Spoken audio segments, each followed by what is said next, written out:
Obviously, Maine is the oldest state in the country. So when we're talking about whether or not seniors can actually afford retirement, is that an issue here in Maine? It certainly is. As the oldest state in the nation, Maine has a disproportionate number of seniors. And seniors are living longer, and that means that their retirement security has increasingly been called into question. More and more we're seeing that employers are not providing the kind of defined benefit plan that allowed seniors to be assured that they would be okay no matter how long they lived. Now it's more likely to be a defined contribution plan, and that money is very useful as a supplement to Social Security, but seniors have to worry about whether they have enough savings. Exactly. And then, so talking about that, you may not have specific numbers, but in general, how many seniors in the United States do you think are working past that retirement age of, early mid 60s? And what does it look like in 2021 compared to years past? Seniors are working longer. Now, in many ways, this is a good story because it means that seniors are healthier, they're engaged in the workforce. That at a time when we have such a shortage of workers is particularly important. And they enjoy work. It's not only rewarding, gives them dignity as well as funds to live on, but it gives them social connections that they treasure. But some seniors are working longer because they have to. They simply won't be able to get by on just Social Security or Social Security and the small amount of savings that they've been able to accumulate. And you've just led right into my next question, which, my grandmother, she had enough money to live on, but she did grocery store work because it gave her that kind of social environment. So for people who are working right now, for seniors, is it more about, the financial income, the need there? Is it about the social element or a mix of both? Like, what's your gauge? I think it's a mix of both. Seniors are healthier than ever before, so they're able to work longer. And some of them simply are not ready to retire. They enjoy work. Work gives them meaning and purpose in their lives, and also a source of funding that they know they're going to need. When people didn't used to live into their 80s or 90s or even 100, then they wanted to make sure that they had some golden years to enjoy retirement, and they tended to retire earlier in their low or mid 60s. There's another factor, however, and that is if you're enjoying work and you're healthy and you expect to live into your 80s, you may well be better off delaying your retirement because it makes a huge difference in the amount that you get from Social Security every month. It can be as much as $1,000 more per month. And that can make the difference between a comfortable retirement and one where the senior's just barely scraping by. Exactly. And then, so talking about that, just in reading a couple of national articles, one thing they touched on too is the idea that as people are living older, they may need more health care as well. So how does that tie in? And then moving from that, looking at the pandemic, what numbers are we seeing in terms of seniors working now? How do you think that COVID-19 has played a role?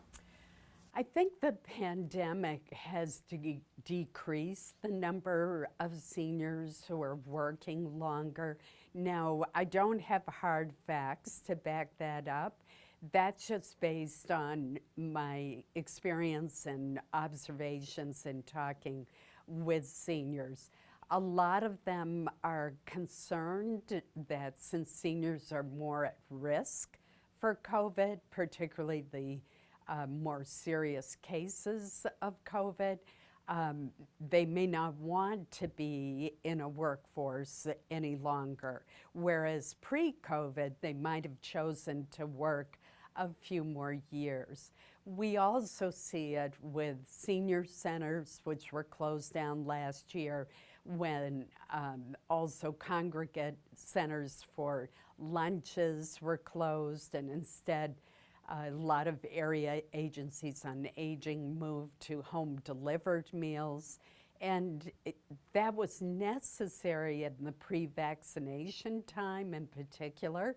But it was also unfortunate because we know that if you're isolated or very lonely, that has adverse health impacts. In fact, I held a hearing at which one expert said that prolonged isolation and loneliness is the equivalent on your health of smoking 15 cigarettes a day. You know, when looking at the workforce now, and you kind of just touched on this, the number of seniors who are working, kind of filling those jobs that need to be filled, what happens when they do get to that age that they finally decide we're going to retire, especially when you see just the workforce shortage right now, and it is among, I think, a lot of young people who are kind of deciding these aren't jobs we want to fill.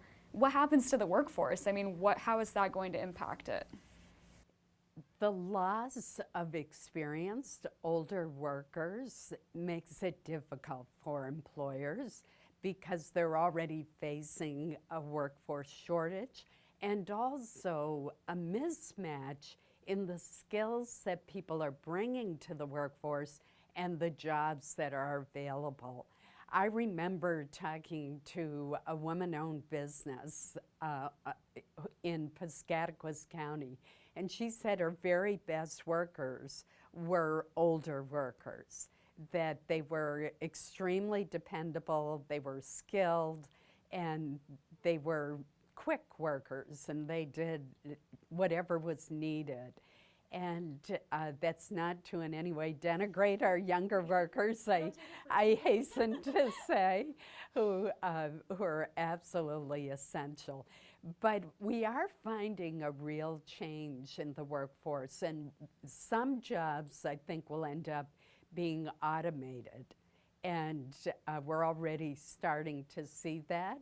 But there are a lot of direct services jobs, particularly in healthcare, for example, where automation just doesn't make sense. You need that personal touch, that judgment, that connection that only a human being can bring. It's not the same. It's not the same. I wanted to ask, looking at the pandemic again, how has that played a role in kind of interrupting retirement plans for seniors? The pandemic has influenced retirement plans for many seniors. In some cases, it has accelerated their plans to retire because they want to reduce their exposure to the public if they have a public-facing job. In other cases, it's made them want to be out in the workforce because they're so needed, and they like the socialization that they realize the workforce brings. So I think that it's cut both ways, and I'm not sure what the statistics tell us, but in an era when more and more people are working from home, I suspect that this has caused a lot of seniors to retire a bit earlier than they otherwise would have. Interesting. And that makes me concerned about their financial security. And that was just a quick note. Do you think, like, moving into the future, I mean, I think we generally look at the median age of retirement around like 65. Do you think that's going to get pushed up eventually, kind of seeing people live longer? It already has. For example, for people my age, the Social Security retirement age is now 66 or 67, I'm not sure which. And so it's been gradually moving up for people over the past couple of decades. And that was largely due to problems in the Social Security Trust Fund, running out of money, but it was also a recognition that people have the capability and the health care that enable them to work longer.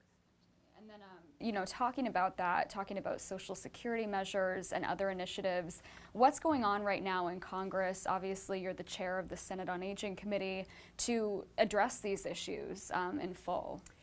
One of the efforts that I am leading is to encourage smaller businesses to offer some sort of retirement plan. Now, they're not going to be able to offer as generous a plan as a very large company in most cases, but we're hoping to simplify the regulations and allow small businesses to band together so they can share the administrative costs, which can be considerable in offering some kind of 401k plan where the employer puts in some money to match part of the employee's contribution. Those plans have become increasingly prevalent, but for very small businesses, the administrative costs alone are frequently a barrier. A second idea that is percolating out there is to automatically enroll people in retirement plans and allow them to opt out, but assume that they're going to be in the retirement plan unless they choose to opt out. That makes sense. And just like two more questions.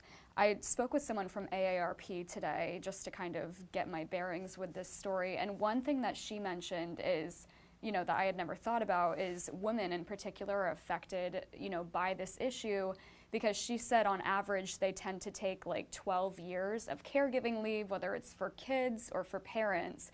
So, how do we go about addressing like that inequity when it comes to retirement between men and women just based on those statistics?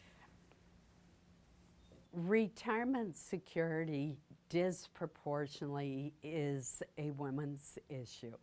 And it's not only that women frequently take time out of their careers to raise children or to care for an elderly parent, for example, but also they tend to earn less on average than men do.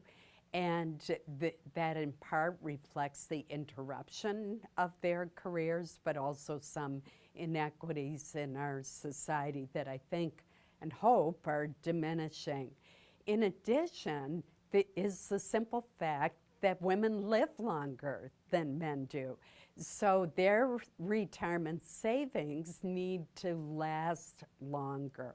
And that's probably the biggest factor. That's so interesting. How do we go about addressing that too? Well, part of it is encouraging people to save more and to start saving at a very young age. All of us can look back at decisions we made financially and go, oh my goodness, what was I thinking of? So one of the steps that I'd like to see taken is for local school systems to consider offering seniors in high school a course in financial literacy.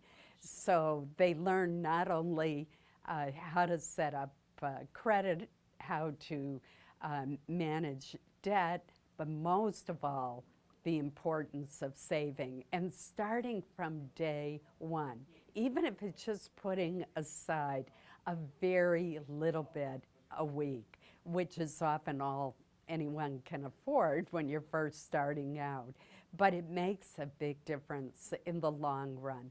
And I think we could do a better job of educating our young people about financial literacy. I know looking back in my 20s that there were some decisions that I made that I really regret today. I guess my last question for you, kind of circling back to an original point you made, in Maine, we definitely have this kind of narrative about being pride and being dignified, and I do think that a lot of people find that in the work that they do. So how do we go about having this conversation and finding that fine line between seniors who want to work, seniors who, you know, may want a break but can't afford it? How do we go about having that conversation? Well, I think that programs like yours, stories like yours, help us think about these issues. And AARP and senior centers can also be very helpful to seniors with financial planning. But it is a conversation that we need to have within our families. We need to talk about, does grandma have enough money to live on? Are you, as a recent college graduate, starting to save? And I don't think we have those conversations very often. And we really should, because it can make such a difference in your older years between being comfortable and worrying about how you're going to pay your bills, have enough to eat, and keep warm in the winter. There are programs that will help seniors. There's the low-income heating assistance programs. There are other kinds of programs, food stamps, for example.